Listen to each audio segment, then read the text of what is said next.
possivelmente os maiores clientes da NVIDIA hoje são os grandes players, Facebook, Meta, Google, Microsoft, Amazon, são os que compram em grandes volumes é como se fossem novos supercomputadores modulares que eles vão empilhando e são usados para treinar esses algoritmos e para dar vazão, né?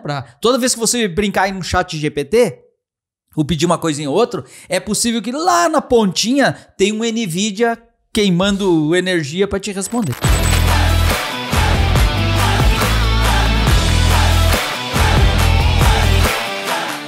Olá, seja muito bem-vindo a mais uma edição do podcast Organizações Infinitas. Como você já sabe, como eu sempre digo aqui, esse podcast nasceu do nosso livro Organizações Infinitas, escrito por mim, pelo Cristiano Cru e pelo Piero Franceschi. E este livro também deu origem a um workshop chamado Workshop Organizações Infinitas. E o link está aqui na descrição desse vídeo, é só você clicar aí para saber como passar um dia aqui comigo na Startse, com o Cristiano e com o Piero, para a gente aprender e falar mais sobre a perpetuidade das empresas. Não se esqueça de marcar para receber notificações, de marcar aí o sininho, enfim, se inscrever em todos os nossos canais para acompanhar os novos episódios sempre às quartas-feiras às 17 horas. E hoje, como de sempre, eu estou acompanhado aqui do Cristiano Cru. Aí, pessoal. E de um convidado especial, Gustavo Bodra, nosso sócio e CTO aqui da Startse. Fala, pessoal. E como o Gustavo tá aqui, vocês já perceberam que o papo hoje vai ser um papo de tecnologia. Se juntar Cristiano Cru e Gustavo Bodra, dá uns 130 anos de experiência nessa área. Então vamos lá, vamos começar a falar sobre uma das empresas que estão reinventando esse mercado, ou pelo menos estão aparecendo agora como se fossem entrantes, mas estão aí há muito tempo, a NVIDIA, que agora há pouco passou a fazer parte do clube do trilhão, passou a valer $1 trilhão essa empresa, se juntou lá a Apple, Microsoft, Google, Amazon, e tá aí fazendo sucesso por conta da AI. Cristiano Cru, parece que teve uma coincidência nessa história aí, se dá pra chamar assim de coincidência, né? Não, eu acho que a NVIDIA já tem algum tempo que ela tá no radar aí, né? Quem nos escuta aí é gamer ou tem algum filho, sobrinho é gamer, já gastou dinheiro comprando placa de vídeo e tal. Eu acho que a NVIDIA teve uma história de anos atrás, aí bem no meio da pandemia, talvez, que ela foi muito destaque. E agora, nas últimas semanas, voltou a ter muito destaque. E talvez é o que nós vamos especular aqui, né? E entrou no grupo das empresas, talvez, trilionárias. Então, uma empresa tem um valor de $1 trilhão não é pouca coisa, né, Juninho? Ah, não dá pra brincar com uma empresa dessa, né? Bodra, NVIDIA, cara, o que você tem para dizer dessa empresa que agora, na época da AI, parece que despontou de vez, né? Então, acho que uma história interessante é o seguinte, a gente está falando bastante da NVIDIA agora, mas essa história não começou agora, né? Então, se a gente olha para como ela veio crescendo e como ela veio diversificando os seus negócios, ela nasceu, como o Cruel falou, vendendo placa de vídeo, e aí eles perceberam que isso era muito bom também para processar inteligência artificial. E começaram a investir pesado nessa história lá por meados de 2015, 2014. E aí ficou muito famosa por conta de Bitcoin, por conta de mineração de Bitcoin também. Mas depois essa onda ela meio que acabou. O Bitcoin estava com umas dificuldades aí, mudança de preço e tudo mais. E ela despontou agora sendo a principal provedora de infraestrutura para toda essa revolução de inteligência artificial que a gente está falando. Então, parece que é do nada, mas na verdade essa história já vem de uma construção de talvez de uns 10 anos atrás, né? No final ele sempre diz, né? Tudo parece que aconteceu de uma hora para outra, mas nunca é assim, não. A coisa vai bem devagarinho e um dia faz uma curva, né?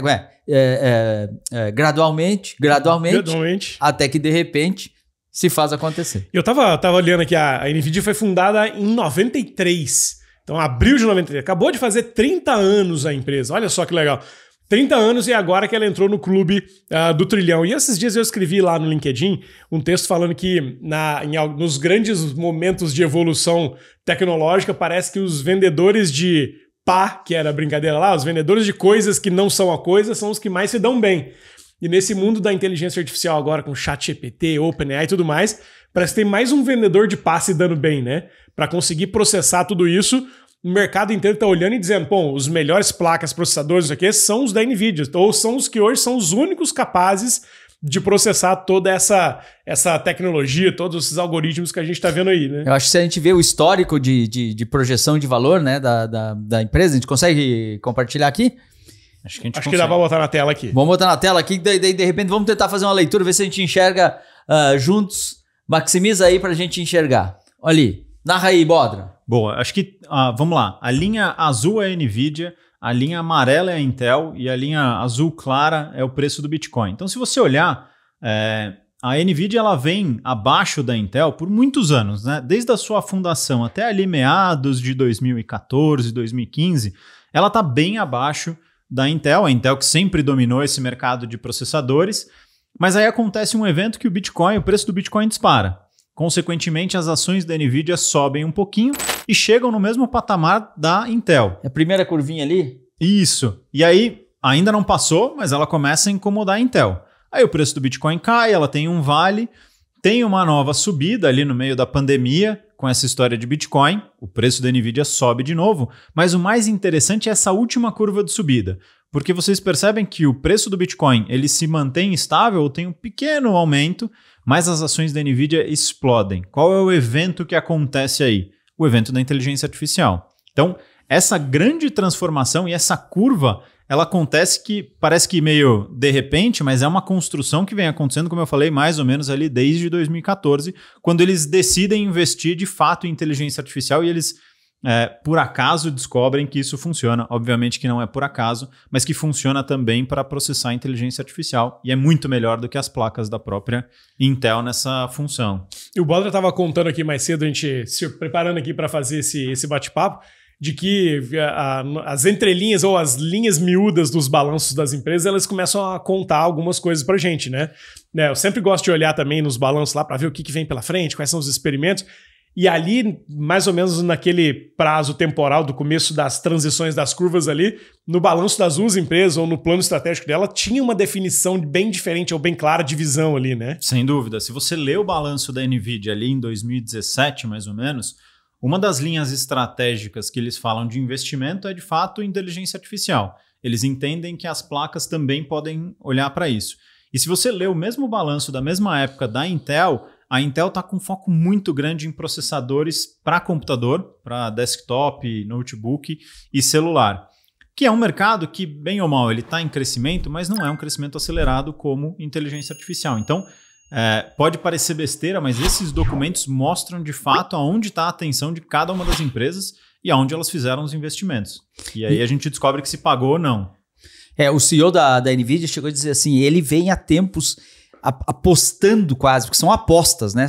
Às vezes são indústrias que o investimento em pesquisa de longo prazo é muito grande. Então esses caras eles têm que ter algum tipo de crença, alguma visão mesmo, né? Vamos lá, como é que eu aprendi isso assim? Para quem não é nerd aqui, tá? Todos os nossos computadores, celular, aqui os PCs, tudo tem CPU, ok? CPU tende a um cálculos sequenciais ali, né? Então tu tem um clock rápido, eles são velozes e tal, né? Você lembra o tempo do teu 386, Júnior? Esse era os bons, né? O 386, depois ganhou um 486, foi buscar no Paraguai um Pentium. Sabe que meu sonho era ter um 486 DX266. Lembra disso? Hoje a gente não sabe nem falar o nome disso. É um código, né? Nossa, e o mundo seguiu desenvolvendo, né? Aí esses caras, para fazer as placas de vídeo, começaram a fazer as placas de vídeo. E tem as placas de vídeo, em vez de CPU, começou a se chamar GPU, né, Gustavo? GPU. Em vez de... E ela era muito eficiente para isso. De maneira bem simples, como eu aprendi. Essas máquinas são feitas para fazer processamento paralelo, porque é muito cálculo de matrizes no final que dá muita performance. E tava lá pros gamers fazendo joguinho aqui e lá. Aí os caras descobriram, quase que por acaso, que para fazer treinos de algoritmos de redes neurais, que é o motor intelectual dessa nova inteligência artificial, era assim, ó, enquanto que na CPU do micro levava um dia, vamos brincar aqui, numa GPU gráfica lá levava, sei lá, 1 hora, pensa assim. E então eram assim, ordens de magnitude completamente diferentes, assim, que podiam funcionar. Claro que isso também na mineração de Bitcoin também teve, que no auge do Bitcoin lá, muito começaram a comprar placa, começou a sumir placa para gamer, porque todo mundo comprava para fazer aplicar as GPUs para minerar Bitcoin, né, Gustavo? Exato. E aí, assim, a maior diferença entre a CPU e a GPU é a CPU ela é muito boa em fazer coisas diferentes, várias coisas ao mesmo tempo. A GPU ela é muito boa em fazer a mesma coisa muito rápido e paralelo, que é exatamente o que funciona para o Bitcoin e para a inteligência artificial. Então o Bitcoin ele é um cálculo muito complexo, mas é uma regra só. Então ele sabe fazer muito bem aquilo de formas muito rápidas e paralelas. E a inteligência artificial é exatamente a mesma coisa. Então eu não preciso de uma placa, de um chip que faça várias coisas diferentes. Eu preciso de uma que faça uma coisa muito bem feita e de forma paralela. Então tu imagina, quando a gente está vendo aqui tudo chat GPT, os caras treinam o modelo GPT-3, GPT-4, o cara precisa ter máquinas e máquinas, porque para dar uma treinada é uma coisa de milhões, talvez dezenas de milhões de dólares. E se você colocasse em máquinas antigas, levaria 100 anos para fazer. Nas máquinas de processamento paralelo, tipicamente as NVIDIA, os data centers da Microsoft, ocupados pela OpenAI para produzir isso, então a OpenAI tinha que ter o recurso tecnológico, senão ela também não conseguia fazer. Não era só assim, não é só a inteligência, o software, a capacidade de modelar, tu tinha que ter fábrica, né? Tu tinha que ter máquina para fazer isso. E não só fizeram, como a indústria inteira, possivelmente os maiores clientes da NVIDIA hoje são os grandes players, Facebook, Meta, Google, Microsoft, Amazon, são os que compram em grandes volumes esses, é como se fossem novos supercomputadores modulares que eles vão empilhando e são usados para treinar esses algoritmos e para dar vazão, né? Toda vez que você brincar em um chat GPT, ou pedir uma coisinha ou outra, é possível que lá na pontinha tem um NVIDIA queimando energia para te responder. Eu acho que a gente vê no mercado de veículos, né, por exemplo. Você vê que você tem uma empresa lá que é a Toyota, que é 5 vezes maior no número de produtos, de carros vendidos que a Tesla, mas a Tesla vale 4 vezes mais. Aqui nesse mundo a gente está vendo agora talvez o mesmo efeito, né? Você tem uma NVIDIA que vale $1 trilhão, mas que tem receita muito menor do que da Intel, por exemplo, que vende em unidades, talvez muito mais. Será que está acontecendo esse mesmo efeito assim, do mercado olhando para essas duas empresas, talvez sejam as maiores concorrentes, e dizer assim, opa, essa aqui, a NVIDIA, representa o que vem pela frente. Essa aqui, a Intel, representa o que a gente tem hoje e o que foi no passado. Acho que tem até um gráfico que compara a receita delas, mas será que é mais ou menos isso? É por aí, essa visão? Eu acho que é, e eu acho que tem uma questão também de quanto dinheiro cada uma deixa na mesa. Então, se você olhar a receita das duas, a Intel é o dobro da NVIDIA, se a gente pensar em receita. Mas se você olha resultado no fim do dia, as duas deixam mais ou menos a mesma margem EBITDA ali na última linha. Então, qual que é a grande visão dos investidores? E aí, olhando do ponto de vista de grana de fato. Cara, eu tenho uma empresa que fatura metade, mas que deixa a mesma quantidade de dinheiro na mesa do que a que fatura o dobro. Puta, essa empresa é muito mais eficiente. Seja pela tecnologia, seja pelo que vem de futuro, mas no fim do dia, ela com menos dinheiro consegue deixar mais dinheiro na mesa. Então, acho que parte do valuation tá por aí. Lá atrás, quando a gente ia comprar um computador, eu lembro que você tinha uma quando você ia comprar esses 486, não sei o quê, tinha uma briga ali, né? Você vai comprar qual processador? Intel ou um AMD? Hoje, quando a gente olha para NVIDIA, qual é o grande concorrente? Qual é o comparável da NVIDIA hoje para esse mundo de inteligência artificial? Então, essa é a grande sacada. Não tem ninguém, cara. Se você olhar a própria AMD, que produz placas gráficas tão boas quanto, ela não se preparou para essa questão de inteligência artificial. Qual que é a grande sacada? A NVIDIA, ela vende a placa, mas ela vende uma camada de software que ninguém tem, que virou meio que padrão para a construção de inteligência artificial. Então, se você comprar uma placa da AMD, que é tão boa quanto, ela não tem essa camada de software. Então, todo mundo que construiu inteligência artificial, rede neural, tudo isso que vem como base da inteligência artificial, não roda numa placa da AMD. Então, para mim, hoje é difícil achar um concorrente da NVIDIA exatamente porque ela construiu esse grande diferencial que não é só o hardware. Eu estava até catando aqui, você falou de automóveis, né? Os Tesla, quando começaram a ser autônomos, eles usavam dentro do automóvel uma placa NVIDIA.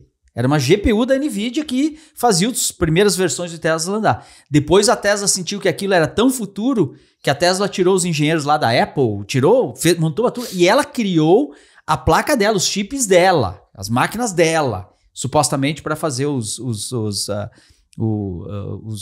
full autonomous driving lá deles, né? E aí agora eu lembrei de outra coisa. Daí olha como as histórias tudo se conectam. Daí tem essa turma de inteligência artificial, daí tem uma turma de notáveis que assinou um documento para fazer uma menção a não parar o desenvolvimento de inteligência artificial. Elon Musk assinou o documento E o Elon Musk assinou o documento, ao mesmo tempo, em abril, comprou lá, segundo a reportagem, 10 mil GPUs da NVIDIA para criar lá o Truth... A empresa de AI dele lá? O XAI. O Truth GPT. Truth, é o verdade.gpt, que é para ser um ambiente muito mais seguro, segundo ele, mas é um novo serviço porque tu precisa ter máquina. Para você competir nesse negócio, precisa ter muita máquina. Eu achei muito legal que essa semana, esses últimos dias aí, o fundador CEO, super conhecido, o fundador da NVIDIA, foi num evento lá em Taipei, em Taiwan, onde existe aquela disputa, e é uma ilha que produz muito os chips, né? E ele foi lá e ele conclamou o governo americano e o governo chinês de vão parar com essa beligerância. Com essa beligerância não vai ajudar ninguém, porque existe uma dependência muito grande das duas superpotências econômicas no tema. Existe uma disputa, cada um quer fazer os seus, né? Mas ele diz assim, ó, ao mesmo tempo que para fazer os chips, produzir os chips nos Estados Unidos, eu preciso muito insumo que vem da China, o mercado chinês também é um grande mercado para essas máquinas. Ele chegou a apontar o seguinte, ó, as vendas da NVIDIA, 1/5 das vendas da NVIDIA são para a China e 1/4 para Taiwan. E hoje a NVIDIA ela está bloqueada para vender algumas coisas. Algumas coisas que ela vende para... Algumas coisas ela não pode vender para os chineses. Acho que essa é os embargos lá que tem, né? Então é claro que você puxa um assunto, puxa outro e vai... Mas você puxou um negócio interessante. E aí vamos para o campo meio da especulação, né? Você disse assim, na época dos automóveis da Tesla, usava a placa da NVIDIA, mas aí eles viram que isso era tão importante e relevante e começaram a fabricar as suas próprias. A Apple lá atrás também usava chips de outras companhias, e aí começaram a fabricar seus próprios chips, os computadores, os iPhones agora vêm com chips próprios. Essa concentração de poder na mão da NVIDIA, por exemplo, isso também pode ser... uma daquelas dominâncias que a gente falava que há um tempo atrás se falava assim, não, a AI vai ser uma coisa que as 4 Big Techs vão dominar, mas agora todas elas dependem deste tipo de placa, processadores para rodar. Também vocês acham que vai ter daqui a pouco a Microsoft vai virar uma fabricante de placa também, a Apple também, a Amazon também, ou o que vocês enxergam disso? Cara, na verdade os chips da Apple já vêm com um módulo que chama Neural Engine, que isso surgiu lá em 2016, já nasceu no iPhone, que ele só serve para processar inteligência artificial. Então todos esses Macs aqui, o novo iPhone, ele já tem um pedaço do chip dele que é especificamente para processamento de inteligência artificial. Não é nem GPU, não é nem placa gráfica, é para inteligência artificial. Então eu acredito que sim, até porque... Mas para acelerar o quê? Reconhecimento facial... Talvez voz... Todas as correções. Você tirou uma selfie, o iPhone ele faz correção de foto. Toda essa correção roda no chip. Você quer rodar um modelo de inteligência artificial hoje, baixar num Mac e rodar, ele roda offline. Porque ele usa esse pedacinho. Então, eu acho que isso já está acontecendo. Quem ainda está meio devagar nisso é Google e Microsoft, nessa parte mais de hardware. Mas eu acredito que vão investir logo, até porque na parceria de Microsoft com o OpenAI, eles construíram um supercomputador para treinar o GPT-4, com acho que 10, 15 mil placas NVIDIA. Então isso é um custo também que provavelmente essa tecnologia deve ser Olha que legal, Júnior. São 3 componentes que a gente acaba caindo aqui. Existe poder de computação, existe volume de dados, tem que ter comunicação. Então tem computação de nuvem. Grandes máquinas guardadas em algum lugar, computação quântica possivelmente vai ser isso, vão ser grandes máquinas, grandes coisas, nesses megas data centers espalhados por aí, tá? Aí tu tem que ter comunicação, tem que chegar até lá e tem que chegar de volta. Mesmo assim, tem coisas que a comunicação é perigosa. Eu não posso ter um carro autônomo e perder o link e o carro não andar mais. Então tem computação de borda, o edge computing. Ou seja, dentro do automóvel, dentro do meu... É mais fácil botar eventualmente uma coisa aqui dentro do smartphone do que botar lá só no data center. Por isso que no final, essa convergência de poder computacional, comunicação e dados passa a ser quase com os fundamentos para os caras começar a criar, para a gente estar assistindo, né? Pessoas criarem, empreendedores e companhias criarem coisas aí cada vez mais incríveis. Mas no final sempre tem máquina funcionando e rodando de um lado para o outro, né? E não só isso, né? A gente tem uma discussão hoje de privacidade dentro dessa questão de inteligência artificial. Então, ter essa opção de processar isso localmente te dá a opção de estar desconectado, ou seja, num ambiente mais controlado e privado. O Apple Watch, por exemplo, faz a detecção de queda, de previsão de se você está com um problema ou não, usando esse chip de inteligência artificial que está rodando aí dentro. Então, tudo isso deve só avançar. Quando você falaram de computação quântica, né? Semana passada a gente foi no evento, até estava no evento com o Yuval Harari, ele fez uma interação ao vivo ali com os participantes, ele falava muito sobre a privacidade, dados, mais inteligência artificial, que isso é uma grande plataforma de apoio às pessoas, vai ajudar o mundo, vai melhorar a vida, não sei o quê, mas também pode ser uma grande plataforma de manipulação de pessoas. Quanto mais dados eu tenho, quanto mais inteligência eu tenho para manipular para entender esses dados, mais eu posso manipular as pessoas. E aí surgiu uma conversa que, isso só poderia ser possível se tivesse também uma grande capacidade de computação, falar de computação quântica.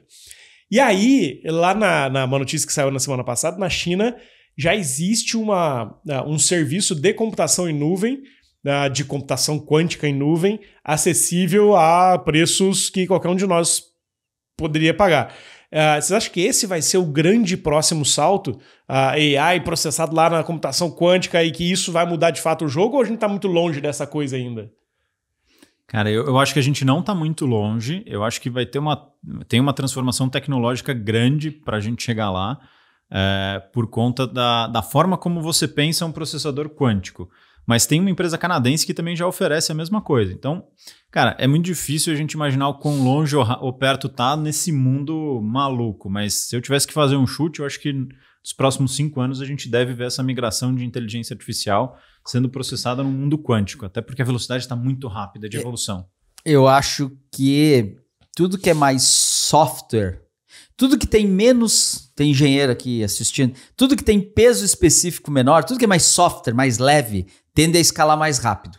Tudo que precisa de hardware, se eu precisar um chip no meu smartphone, você no seu, tem um custo de fazer, distribuição. Quando eu boto na nuvem, eu tenho outro poder de escala, pensa assim, né? Eu acho que essa é um pensamento que se tem. Por isso que talvez metaverso com óculos, é complicado, todo mundo tem um óculos, ia acontecer. Se roda só numa nuvem lá, em tese mais fácil. Eu tive a chance de brincar algumas vezes remotamente com computação quântica e um dos argumentos dos caras é a melhor coisa que aconteceu para a computação quântica é a computação de nuvem. Porque ela daria acesso a uma máquina extremamente complexa e difícil de ter, distribuir, levar. Não é uma coisa que anda por aí, né? Você não consegue colocar na mochila e sair andando. Aí possivelmente não vai ter um computador quântico para botar na mochila. Porque é um computador diferente, não é um computador melhor que a gente tem. É uma outra máquina para fazer outras coisas. Então a computação em nuvem, Júnior, para mim, ela é uma alavanca econômica. Então, quando o cara consegue fazer uma coisa desse tipo e distribuir ela virtualmente, que nem computação em nuvem, que é o que está acontecendo, que é o fenômeno ChatGPT agora, ok? Todo mundo, o ChatGPT arrebentou o mundo, porque não custa praticamente nada. Praticamente nada. O cara tem uma usina de inteligência artificial lá não sei aonde, e cada um de nós tem o direito de dar uma usadinha pequenininha, né? Se cada cidade tivesse que ter a sua, ia levar 100 anos. Né, para que isso acontecesse. Falamos aqui, mas estava até respondendo. Em 1 minuto, qual dos dois se arrisca a explicar o que é a computação quântica? Vixe. Vamos lá, em 1 minuto.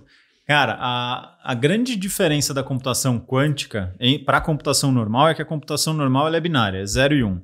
A computação quântica usa o parâmetro quântico de que pode ter os mesmos 2 estados acontecendo no mesmo espaço de tempo, ou seja, pode ser 0, pode ser 1. E aí, com isso, você consegue processar uma capacidade muito mais rápida, porque você não tem que ficar fazendo esse chaveamento físico, né, de elétron para lá e elétron para cá. Então, muito rapidamente, assim, computação tradicional, 0 e 1, computação quântica pode ser 0, pode ser 1, pode ser as duas coisas ao mesmo tempo, e aí você consegue processar muito mais rápido por conta dessa capacidade, né? Dessa questão quântica, que é o fato de estar nos 2 estados ao mesmo tempo. No mundo, mas é complexo. O que é quântico? O que é quântico? O quântico é... Lembra que a gente ensinaram pra gente que o átomo não tinha divisão? Aí os caras resolveram abrir o átomo e descobrir que tinha um monte de coisa dentro do ar. Então, quanto mais para dentro, mais quântico mais mini. Essa é a ideia básica. E, incrivelmente, tudo que se aprende dentro desse mundo, quanto menor menos ele tem comportamentos que nem a nossa vida física normal. tem alguns comportamentos no mundo quântico que a gente meio não aceita. A gente prova, mas não entende. Um deles é sobreposição.